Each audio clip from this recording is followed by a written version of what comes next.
what I'd like to talk about this week's parsha is the Kohanim. Up until now, we've been talking about some of the rights of the Kohanim, that the Kohanim have certain privileges, that Aaron and his sons were part of the inauguration of the Mishkan. Aaron was the one who has the right to serve in the temple. On Yom Kippur, only Aaron gets to go in.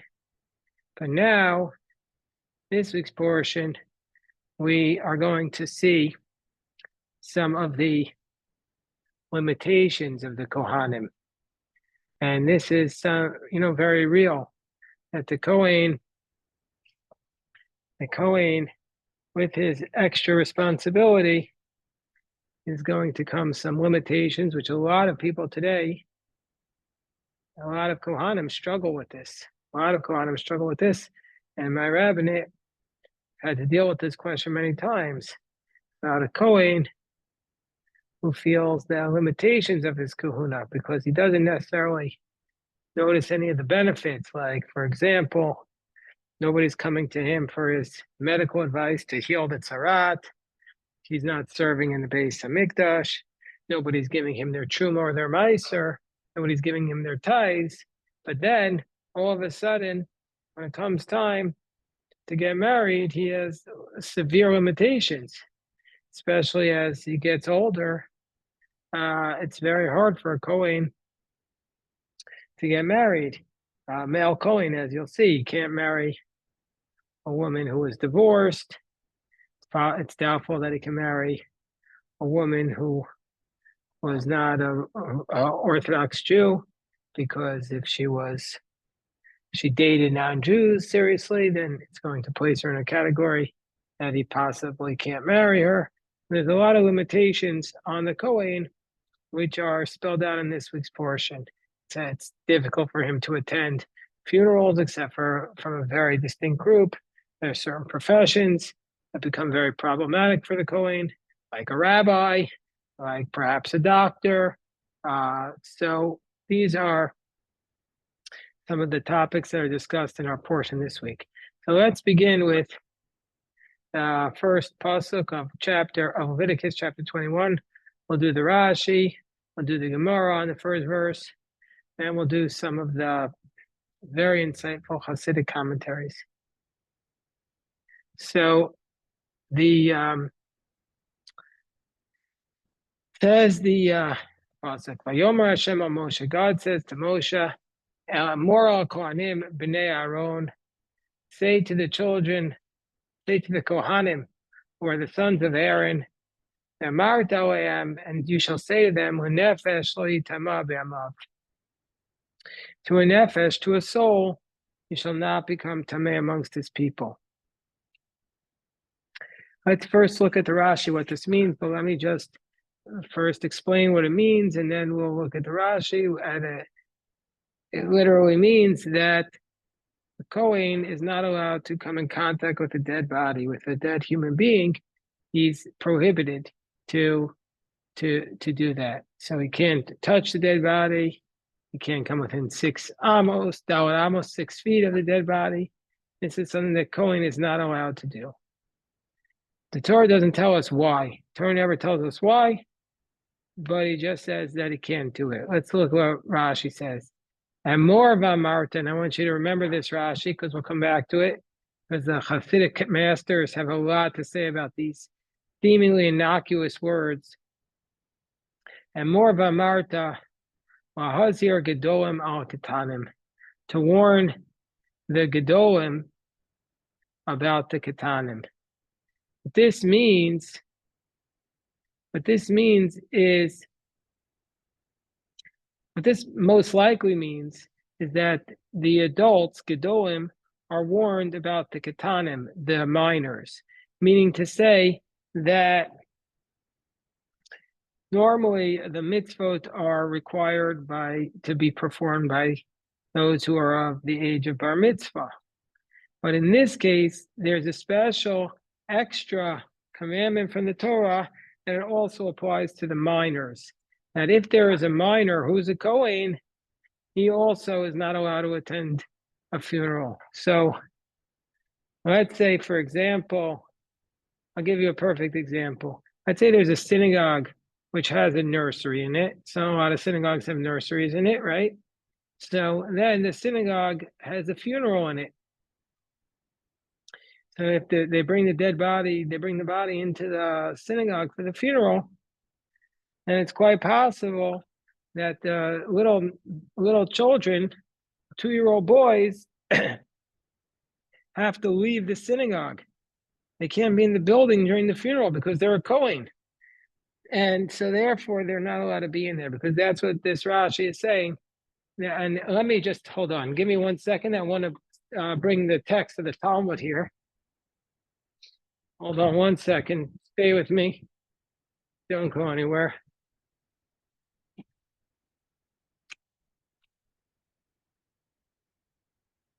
Okay.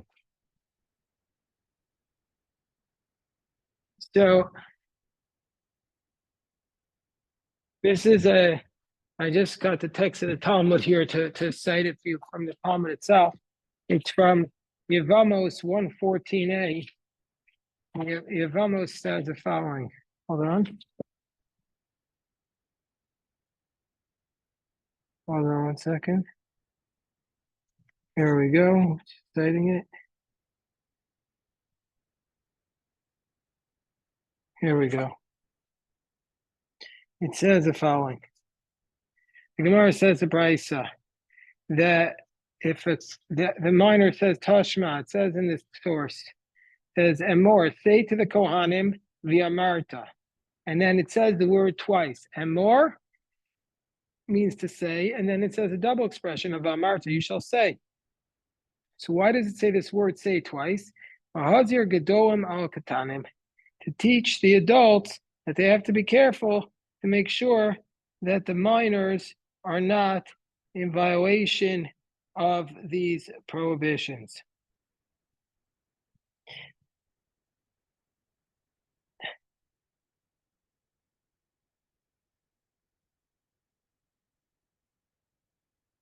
Hold on 1 second.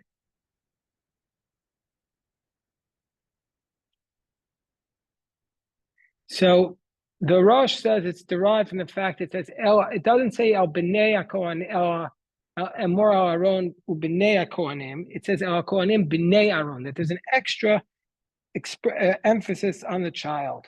So it's to teach us that you're not allowed to make them tamei. That there's a prohibition against even a minor Kohen from becoming tamei. That's the source. This is unusual commandment, but that is the idea that a Kohen, and this goes to the nature of a young Kohen, that a Kohen's greatness doesn't necessarily come. And this is, hold on, I'm just looking up something here in the halacha here.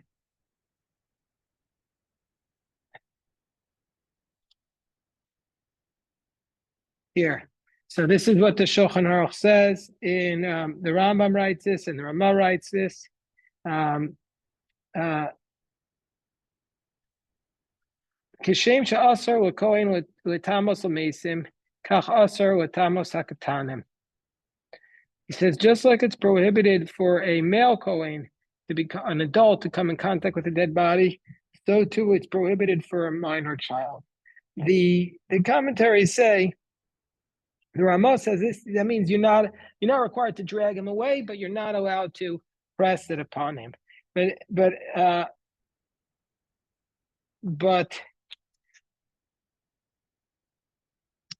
this is still unusual. Then, in fact, they have a question: can a woman give birth in a hospital where she knows that as a consequence, this baby is going to be born and thereby automatically become tamei if she's a Kohen?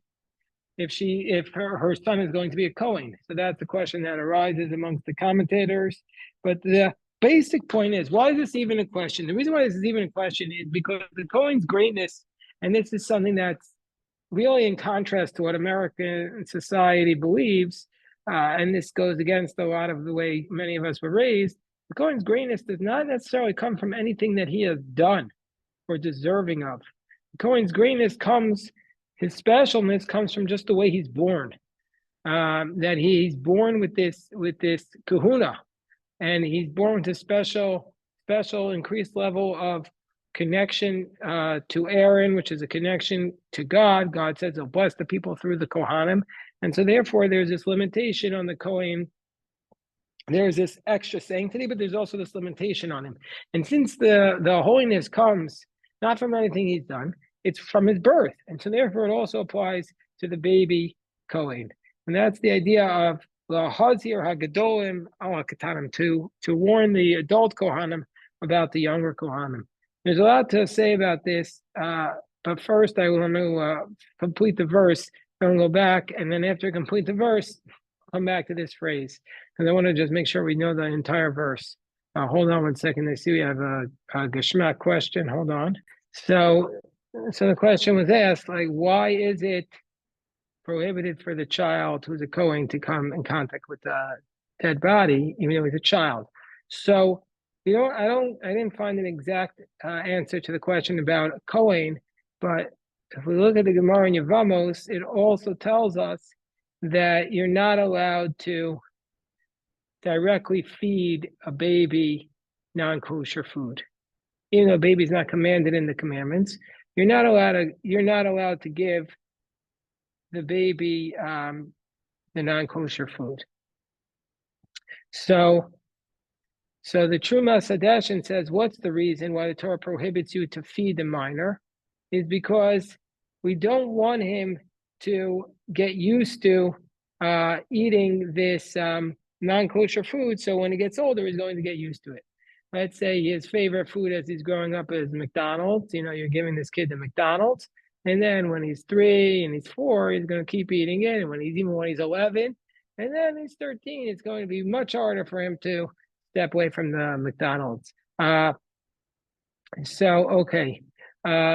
So the Chasam Sofer says, well, according to the Trumas Hadeshin's approach, if the child is, let's say, low IQ and he doesn't really understand, then let's say the child has no ability to grasp what he's eating,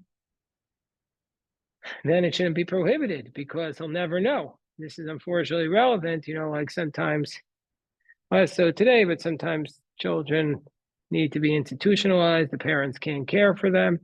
And so then is there a prohibition to give them the non-kosher food? So according to this approach, it's not prohibited. But Chasam Sofer disagrees. And he says, this is why we cannot explain why we're not supposed to give reasons for the verse and come up with our own reasoning. And he says, no, even if the child doesn't understand, it's prohibited. And even if there's no concern that he's going to get used to it and like it, it's not permitted to feed him the non-kosher food. And we don't know why. And it's the same thing with the Kohen. We don't know why. So there is actually a law about this. I'm remembering now that they say that the reason why there's a question whether or not a child is allowed to nurse from a woman who's not Jewish, if he's allowed to nurse.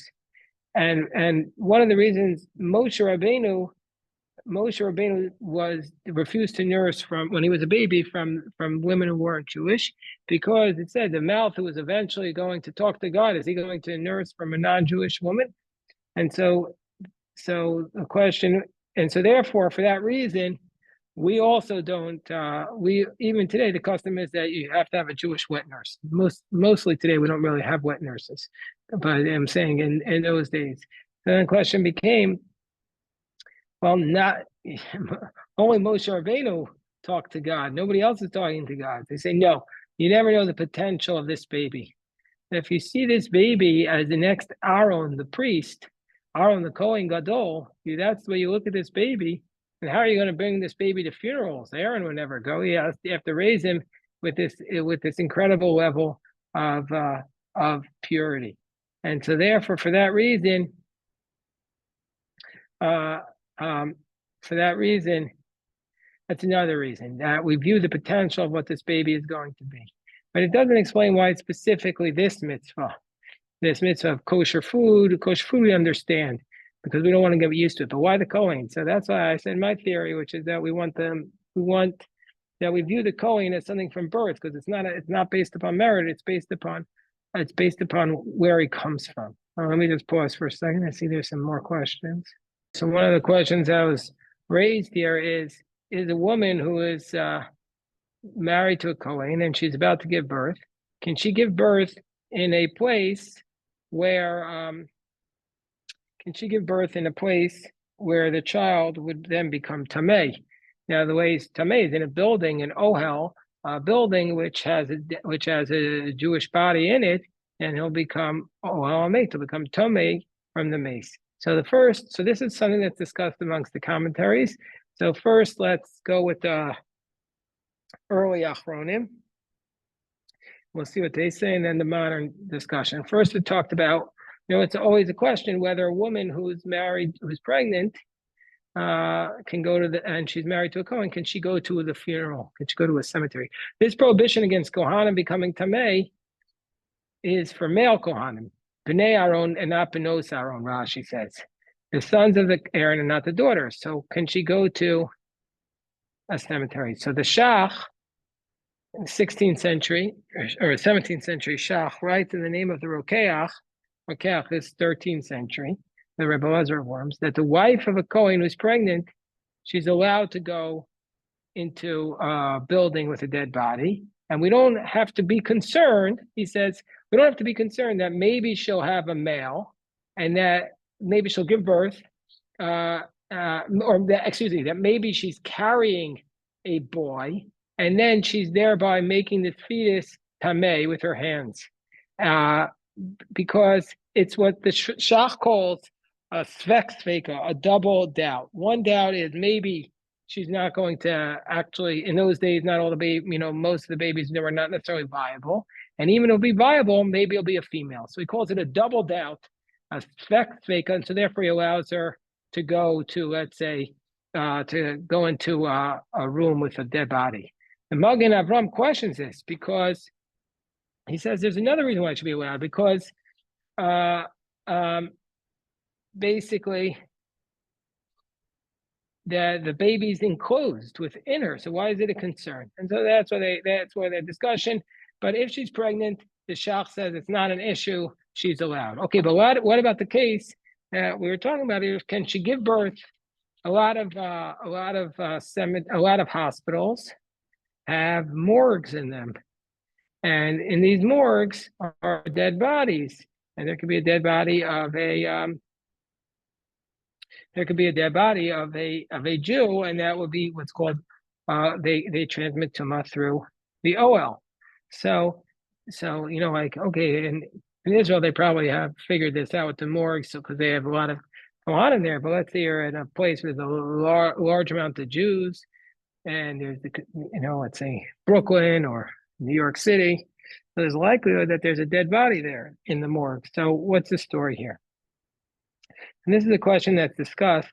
Is a woman who's married to a Kohen allowed to give birth when there's the concern that she'll give birth into a situation where there's a dead body in the building? So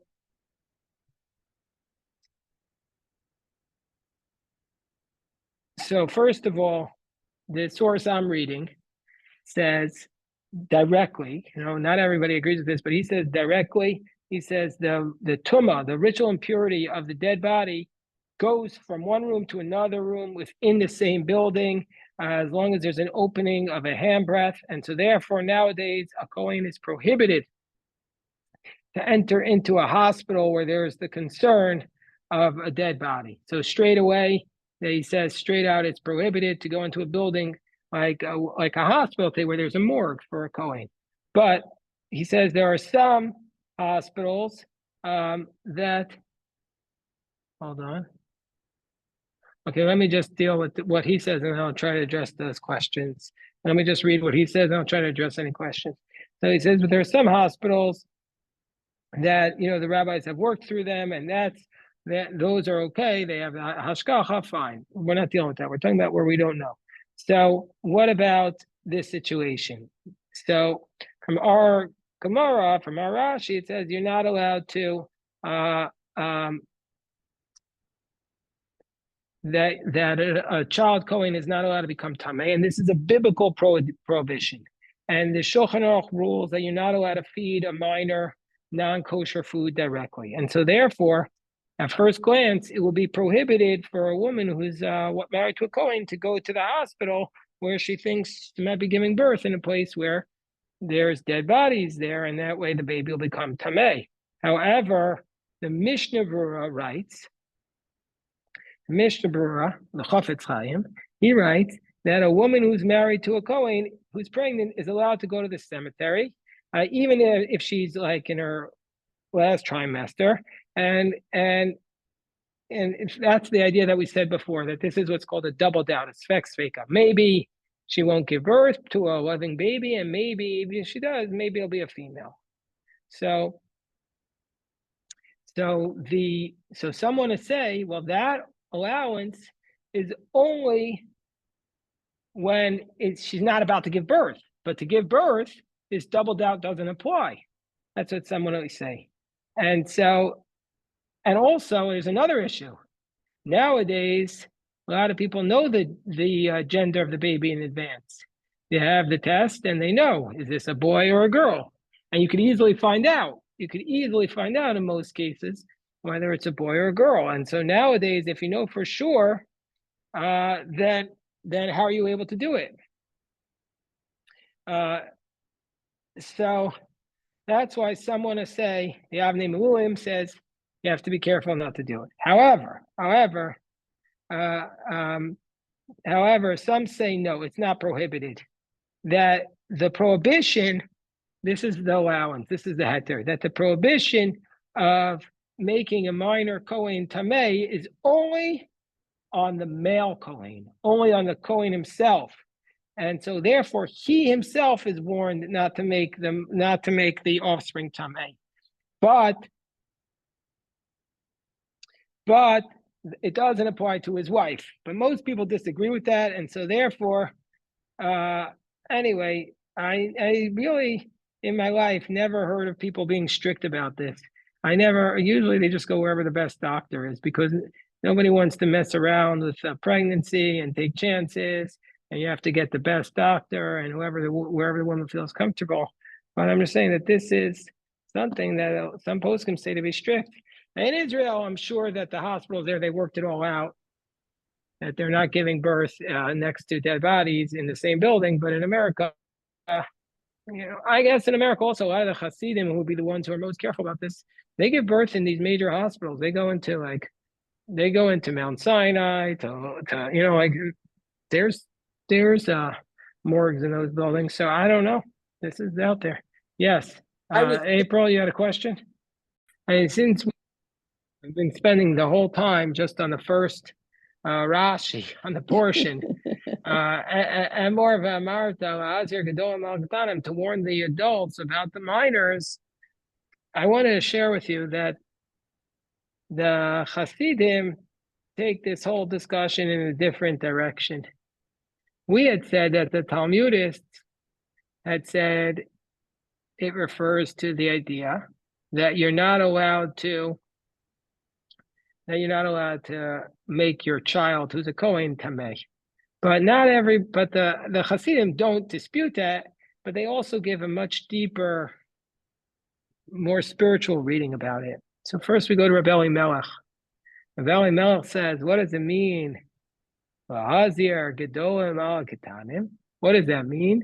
To warn the Gedolim about the Ketanim. It says Gedolim means, what's a Gadol? Gadol is the great one, like the Gadol Ador, the greatest rabbi of the generation. Gedolim means the tzaddikim, to warn the tzaddikim not to be even in violation of the Ketanim. Ketanim means small, of even the most minor sin. Meaning to say, the greater you are, the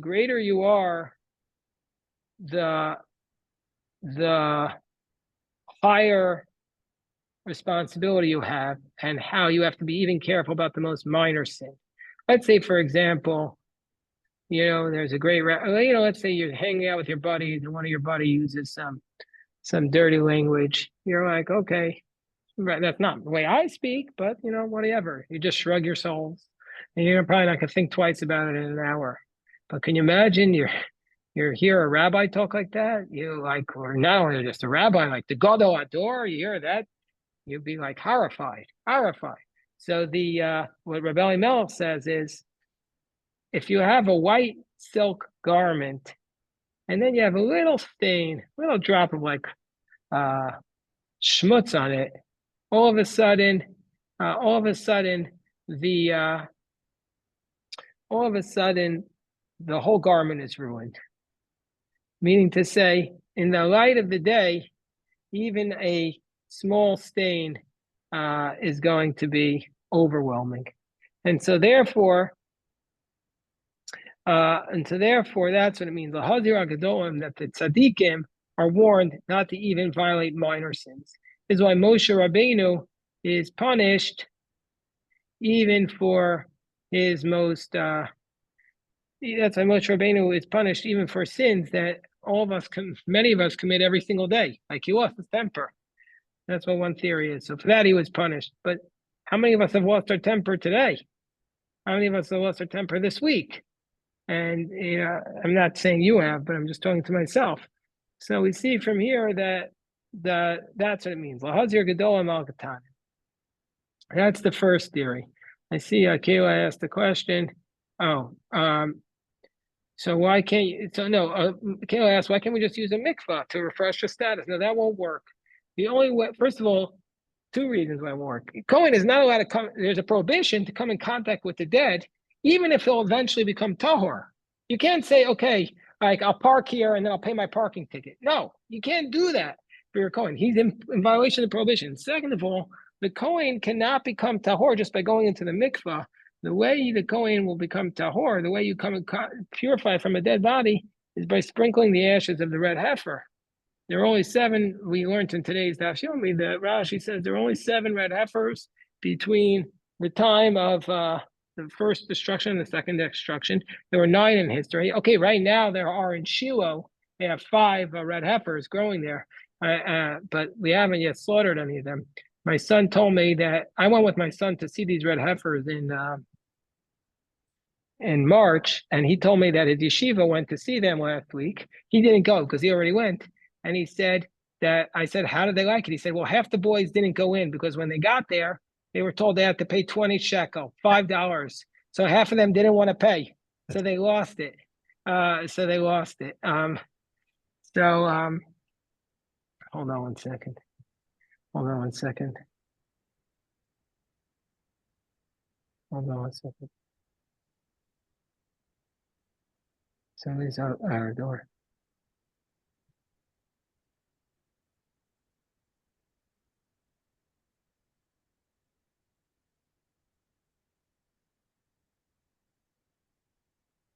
Okay, so that's the first explanation. A second explanation, which comes from, so that was from Rabbi Elimelech. The second explanation comes from the Radomsker. The Radomsker was a student at Tiferes Shlomo. He was a student of Rabbi Elimelech, and he's the one who actually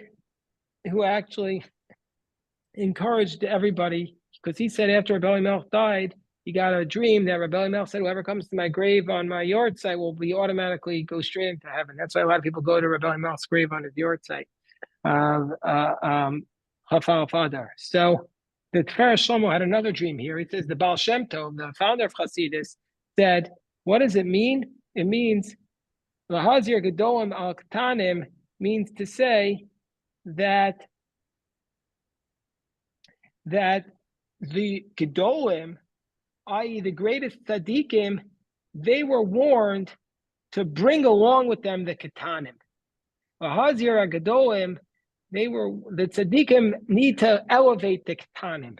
So that they were reading this as a message for them, that they have to, that the tzaddikim are warned to make their teachings to include the Ketanim.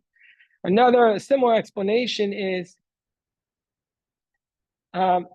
that from the Be'er Samayim, that means that Hazir Gedolim Al Katanim is that the message of the tzaddikim has to be towards the Katanim. That they have to, that the tzaddikim have to take their spirit and extend it, and so that everybody who's below them, i.e., the regular people, the Katanim, compared to the Gedolim, can hear their message.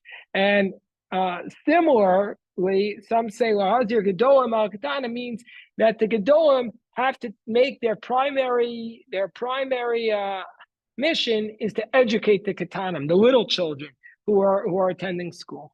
So what you see from here is that the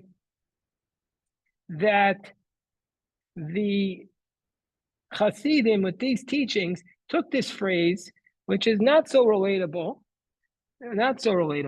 you know, that baby Kohen can't become Tameh. Not the most relatable phrase in the world.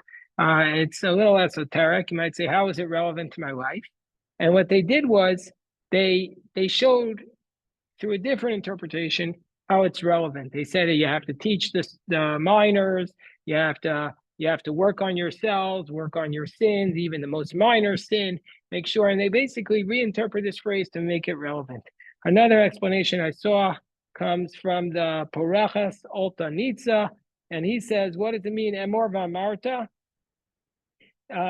It means the Hazir Gedolim. Who are the Gedolim? These are the people who are the hoity-toities, the presidents of the major Jewish institutions, to warn them, ala katanim, to warn them to humble themselves, that they shouldn't step above the people, that they shouldn't be arrogant, that they shouldn't elevate themselves over the people. Hazir Gedolim, that they should humble themselves, they shouldn't walk above the people.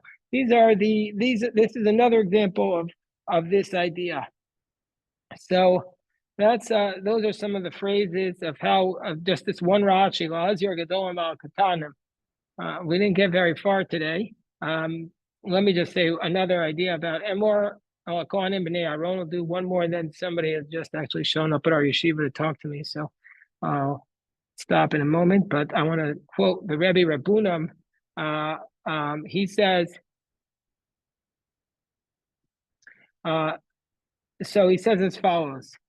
And moral Kohanim b'nei Aaron. What happened here? This is something that's incredibly important.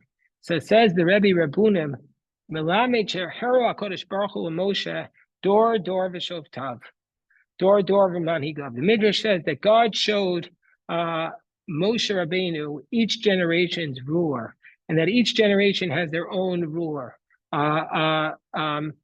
And depending upon the generation, they need a specific leader for each generation. That you can't just assume that every generation needs the exact same leader. So why was it necessary to Moshe to see the leader with the person? Because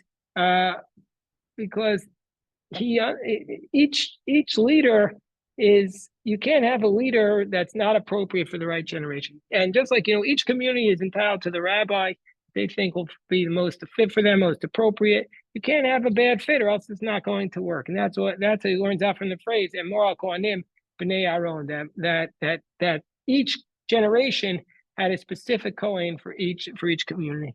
Okay, I'll take any questions before we stop.